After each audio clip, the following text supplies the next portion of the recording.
What up? It's Dramos, and this is the recap. Of course, I'll be diving into some of the biggest stories of this last week. Our girl, Bea Marie, doing an amazing job as usual. Each weekday on our IG with her LATV Mornings, just giving you the daily top headlines. And I'll dissect a few of the stories that she covered this week and add a couple more as well. As I do every week, I'll have an incredible guest.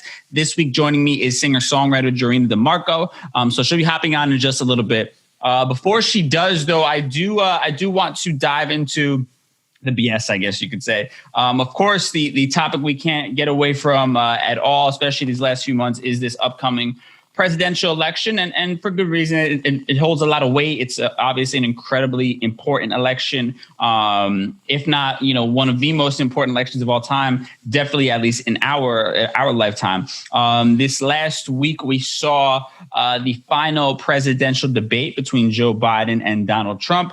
It's crazy to think we are only a little over a week away from Election Day at this point, and really hearing the fate of this country. And it's interesting also, you have a lot of people kind of saying at this point, who cares about the debates? Nothing. People are having their minds made up at this point. And to a degree, that's true. We're actually seeing record numbers of early voters, which is absolutely encouraging, to see people really coming out and wanting their voices to be heard. And making sure they're getting out there and doing so. But what's also interesting is they're saying that between 2 and 8% of the American population is actually still undecided, which is crazy. So the debate still does matter in that regard for those people. Now, in this last debate, I have to say that it was tame in comparison to the first one. We didn't have these crazy moments, these crazy meme moments. Of course, we didn't have the crazy moments from the first debate where Donald Trump is basically bulldozing and screaming over Joe Biden. We didn't have a fly landing on one of the candidates' heads like we saw in the vice presidential debate. And what was interesting with this debate, to combat some of the issues of the first one, they actually had a mute button now. So each candidate would have 2 minutes uninterrupted to, answer the question, and they would utilize a mute button, to kind of combat what we were talking about earlier with when it comes to Donald Trump bulldozing over the question. So that helped. A lot more tame of a debate. Some might say even boring at this point. But at least we really got to hear from both candidates and got to hear their BS, I guess, uninterrupted, some more than others. Now, what was interesting about this one, a couple of the interesting points, was Joe Biden poking at the news that had broken about Donald Trump having a secret bank account in China. And ironically, Mr. America, Mr. Joe Biden's going to sell us all off to China, was actually paying almost $200,000 in taxes to China from said business dealings that he had over there. Ironically, only paying $750 in taxes here in the country that he claims to love so much, and the country that he claims to be his actual priority. So interesting developments. Sadly, his fanatical base probably doesn't give a damn about this and will always come up with some sort of excuse to kind of get him out of these types of situations. One of the also more interesting lines that came from this last debate was Trump, and I quote, saying, he's the least racist person in the room. And it's interesting, of course, this statement, because we could also quote Trump on saying that Mexicans coming into this country are drug dealers, criminals, and rapists. So I don't know about you, but that sounds a little bit racist if you're asking me.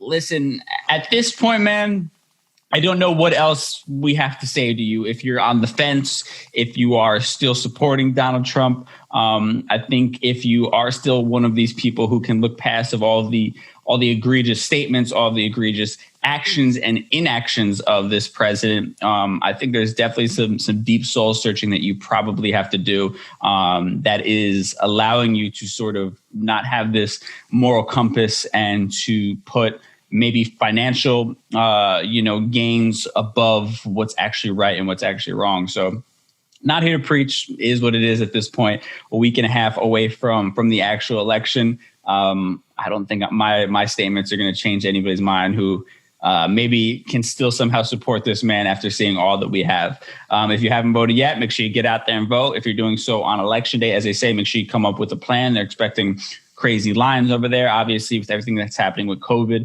there are extra precautions happening. So just make sure you get out there early. Have a plan to do so when you get to the polls. Now let's lighten things up a little bit, man. And get into this week's guest. So my guest this week helped me break down some of the other bigger headlines from this last week. You've heard her music on hit shows like HBO's Euphoria, Comedy Central's Broad City. Her latest song, Ilegales, is out everywhere right now. Jarina DeMarco, how we feeling? Hi, I'm good. How you doing? I'm good. I mean, well, first and foremost, congratulations. You're pregnant. I mean, I've been seeing your social media posts. What? I'm pregnant? Yeah, it's a surprise. I mean, how has it been? This whole year has been crazy enough, let alone, being pregnant during all this stuff. How you been? I've been good. I've been enjoying it. Honestly, I'm one of those lucky women who have had a very chill pregnancy thus far. Mm-hmm. And honestly, the pandemic, even though it was very scary at the beginning and it still continues to be very scary, everyone is home. Mm-hmm. So I have no FOMO, Yeah. Like if I was pregnant and I was in the beginning, you're super nauseous and everything grosses you out and I slept like a bear. I don't have anywhere to go. So It was totally fine. I will say if there was a time career-wise to perfectly time getting pregnant, it probably would be right now. I'm not sure if that was done on purpose. It was perfectly timed. Wink, wink. No, it was not. I mean, but it was totally perfect. Yeah, it works out great because I think this is the thing. Unfortunately, what's unfair for women, and especially in a career like yours, is that we heard this with Cardi B when she got pregnant. Oh, this is going to ruin her career. She had to drop out of the Bruno Mars tour, and everybody was thinking all those things. So I'd imagine there has to be some level of just fear, just as far as your career goes, about when the right time would be. The first thought that went through my head, unfortunately, was exactly that. Was shit. How am I going to release my album? How am I going to tour? And then the pandemic happened and everything was fine. It all worked out. But the truth is my mother is also a musician and she had a band with my dad for 15 years and she sang pregnant up until the day I was born. Her entire band had bets going to see if she was going to break water on stage. I mean, it was a thing. And my memory as a baby was sleeping in my dad's guitar case on tour. Yeah. So there's always a way to do it. Do you know the artist Lito Pimienta? No, I'm not familiar. You should check her out. She's dope. She's this Colombian artist. Super rad. She's 30 years old. She's had 2 kids and adopted a third from her family member who wasn't doing well. And she planned her 2 births in her 20s. And homegirl has a career, tours. And I called her right away. I was like, how do you do it? And she just kind of said look, it's going to be hard, but you can do it. It's all about organization and you're going to have people that are going to come out of the woodwork to help you out. Mm-hmm. You just watch because it really is something that is beautiful. And women like you said to me and me, she said about herself, need to have babies in this world to create future babies that are mixed, that are multi-ethnic, multilingual, that are more compassionate and, bring forth the new generation. So after that conversation, I kind of calmed down and I felt like it was time. Oh, that's beautiful. I absolutely love your mindset already. This is my first time meeting you, but I just love the vibe I'm getting from you. So thank you. If you're cool, I want to break down a couple stories from this last week. Yeah. Get your perspective on it. Cool. So, I mean, we had the Billboard Latin Music Awards this last week. Latin music obviously has become such a global thing. It's broken out of just being for Spanish-speaking people that it's crossed Finally. over. Absolutely. Thank God. I mean, let me get your perspective on that. I mean, you're somebody who, you're bilingual in your music, but definitely Latin leaning. But talk to me a little bit about, I guess, when you started out doing music and what you've seen the growth and the acceptance as far as Spanish-speaking music goes. Yeah. When I first got to the States, because I wasn't raised here, I was raised in the Dominican Republic and in Brazil, in Montreal. When I first got to the States, I had a manager he used to manage Mark Ronson and Jamiroquai and all these people. So I got to go to these very high powered meetings right off the bat with Sony, Universal. And I was a teenager and, they saw me as Latina and I speak Spanish. So they're like, oh, great. In these board meetings with these very white men. And they were like, oh, here's your maracas. Here are your bananas. let's do the cha-cha and reggaeton, right? Right. So it was very odd for them to hear that I love Bjork. I love Erykah Badu. I love trip hop. I love hip hop. I love all kinds of things that didn't align with their idea of what being Latina was, let alone the fact that I sang in Spanglish. That shit like blew their minds. So, I mean, it's been a long, my career has been a lot of trailblazing of me doing songs in Spanglish or doing odd songs in Spanish. Like I have a song called Tigre, where it's just me just saying Tigre all over and over again. And, people scratch their heads at it. And I think it's in the last 3-4 years, it's been different. Yeah. And I'm glad for it. But I've been in that like battle forever. I'm glad it's changing. Absolutely. And also, yet people like you are incredible because you're also doing things outside the norm. Like you said, you're doing left of center music that is not traditional. You've done some collaborations with big names in the EDM space, which is mostly known for white people being front of center in that space, and even though a lot of them, like the Moombahton sound and all that stuff is based off of Latin music, but it's a lot of the white guys. Yeah. Dylan Francis, right? Like Moombahton is Puerto Rican, and he'll tell you himself. He's like, yo, I learned from Homeboy. I forgot his name actually. Who is the guy who made Moombahton? He's Puerto Rican. Dave Nada. That's him. That's his mentor. He'll tell you. Which, I love guys like him. I love guys like Diplo that pay homage to the people that influence them, they found. They're not just trying to pretend like this is something that they created. But we do see that a lot. How do you kind of feel now that there is sort of this thing, because the Latin sound is this hot sound? It's like, and this is no shade on like the Black Eyed Peas, but they're an easy example right now where like their entire new album that has kind of, revamped them is just like them pulling the biggest names in Latin music and putting it together on an album. How do you kind of feel about that? I'm never going to be against our people being put in the center stage. Mm-hmm. It happened with Ricky Martin and J-Lo back in the early 2000s for a very brief moment. And it was very caricature version of it in a way. Not to say that they wasn't important and that we didn't need La Vida Loca and all the other stuff. But I'm never going to be against that. What I would like is for alternative artists to have a shot as well. Mm-hmm. And I'm not talking just about me, but like, mainstream pop Latino music is dope. Rosalia was able to make mainstream pop music also left of center because she has the flamenco vibe from it. And El Guincho's production is super freaking, impeccable. It's like sonically luxurious. It really is. I want to see more artists like that are not just doing the reggaeton beat and the ay papi or whatever, which is fine. Yeah. But I want to see the punk rock kids, because there's so much, all kinds of alternative music in Latin America. 4 years, people just are now finding out about it.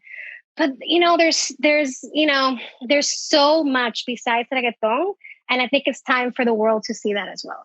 Yeah, I love that perspective, and I also love you use your voice and your platform to spread messages as well. I mean, this new record that I mentioned when I first introduced you, Ilegales, has that message talking about immigration. And this last week we saw the news break that they're estimating like the parents of 545 kids are separated from their parents and they can't be found right now. And this all under the Trump administration.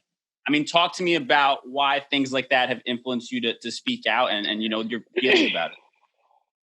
Well, I was a political refugee. My mom and my dad sang a song against the dictator of the Dominican Republic in 1992. She sang a song protesting a building he made in the shape of a cross.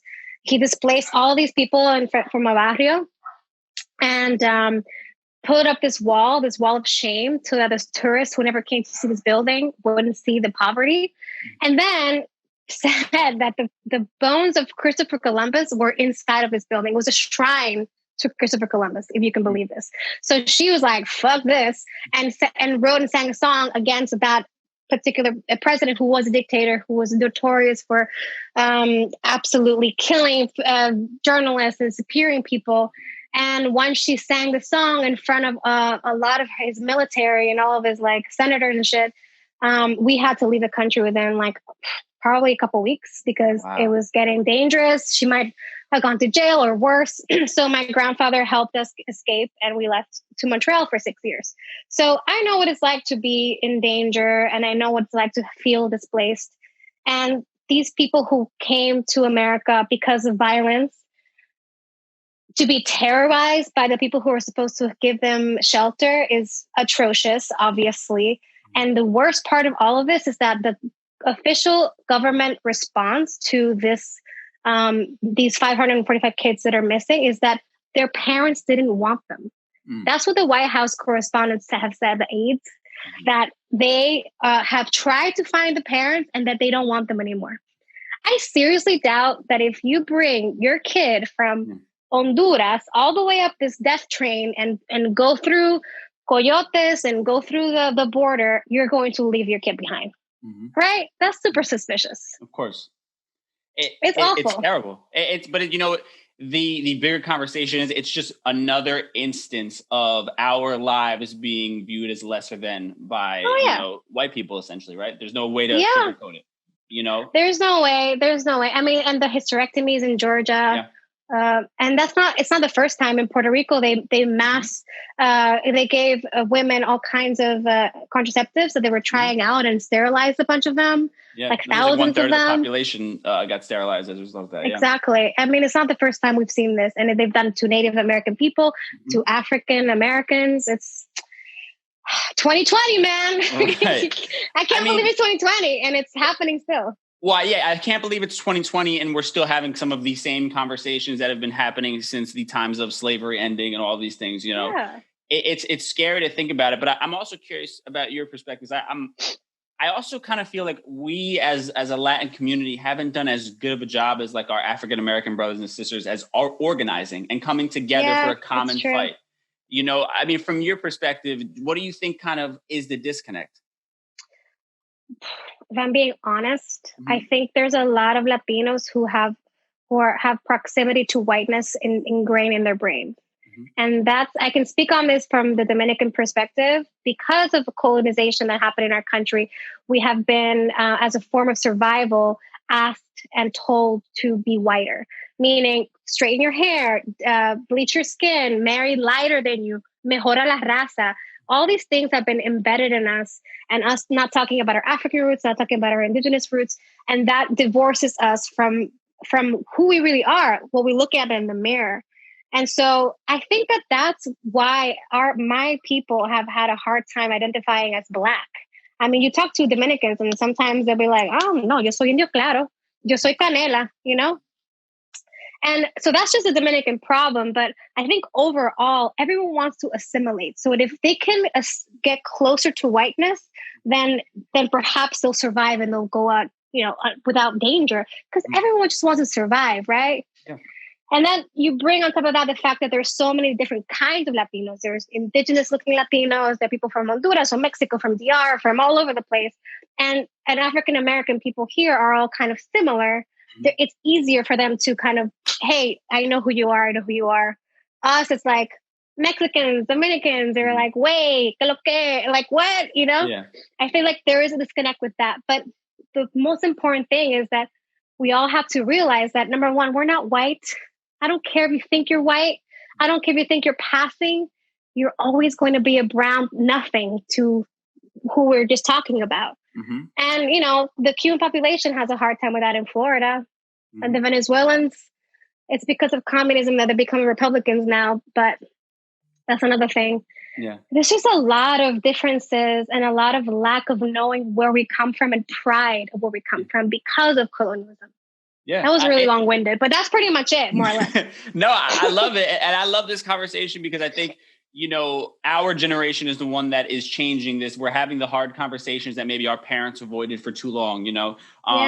This idea of recognizing our roots and recognizing, you know, I'm Puerto Rican, recognizing the African lineage, you know. Caribeño! Are you in LA?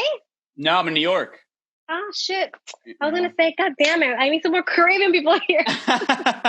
Well, when this whole thing's over, we'll definitely link up. I mean, but I think I'm what I've been noticing and having these conversations, and it excites me because I can see the change happening. You know what I mean? And yes. As frustrating as it might be that I want to see it quicker, I want to see us out there, you know, on the front lines and have these figures that we can prop up that are speaking for all of us. I still think it's amazing that we are having these conversations and that people like yourself who makes music, myself who does radio and these different things we can have intelligent conversations, we can educate, and we can have ideas that we pass back and forth amongst one another. It's special. Absolutely. Really, it's true. Like you're seeing it with Dominicans. I can speak again on Dominicans. Like the natural hair movement, that shit's going, it's happening. That was never the thing in my country. Todo el mundo era con un planchado. You have to have your hair straight, you know, like, oh my God, no, curls, what? And all of a sudden, this amazing hair person named, her name is Miss Rizos, started a line, started the first curly hair salon in DR.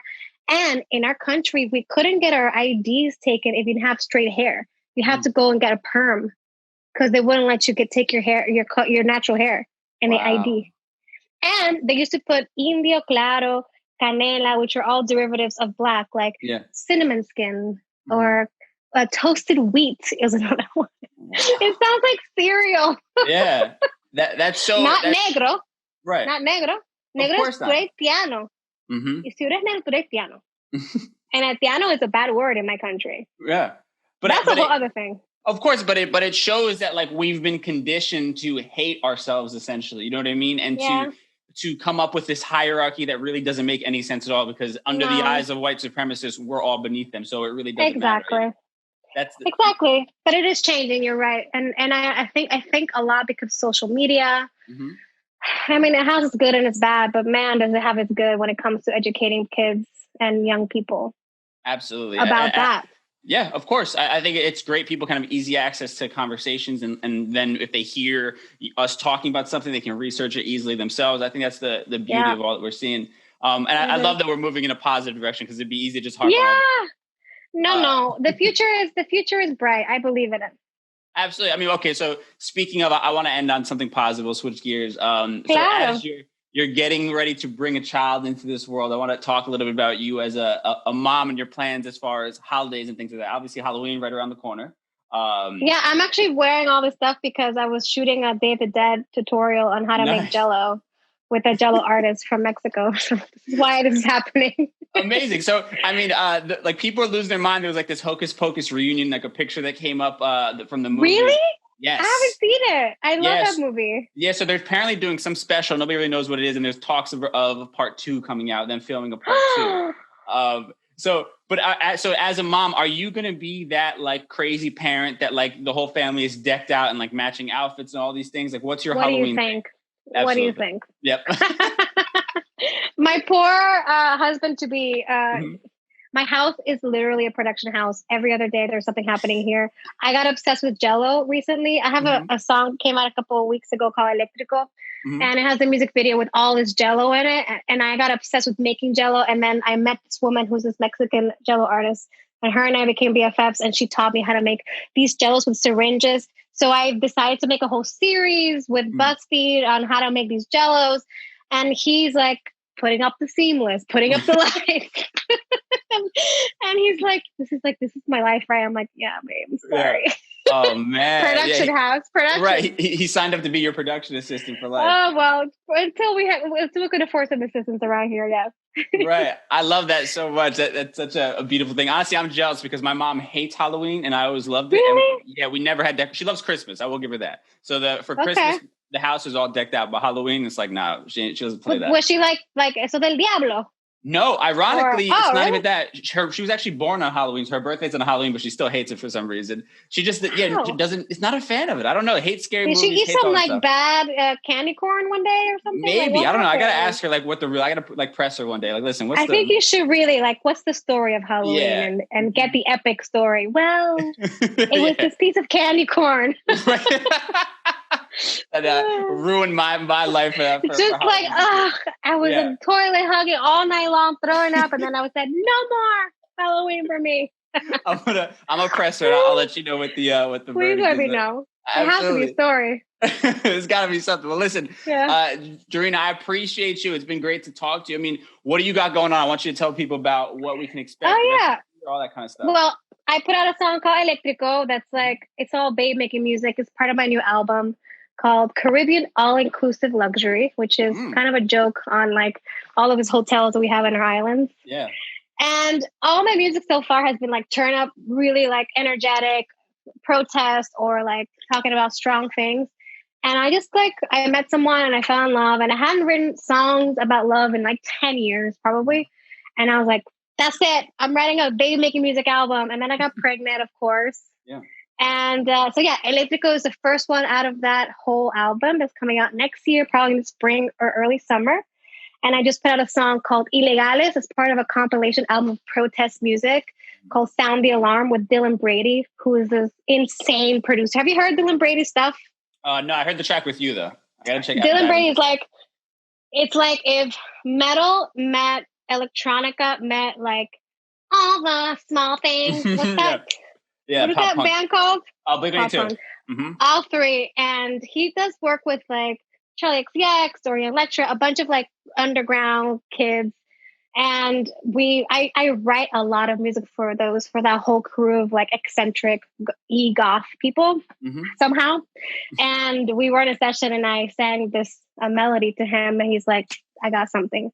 So I'm super excited because a lot of the funds are helping all kinds of charities to help fight injustices. So it's really exciting. And I'm excited for next year. He's coming, hopefully not this year because no.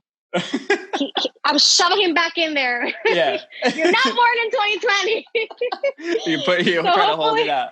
Yeah, January 3rd. I'm like, please make it, please. So yeah, I'm excited. I think the world is going to shift. I'm hopeful about the elections.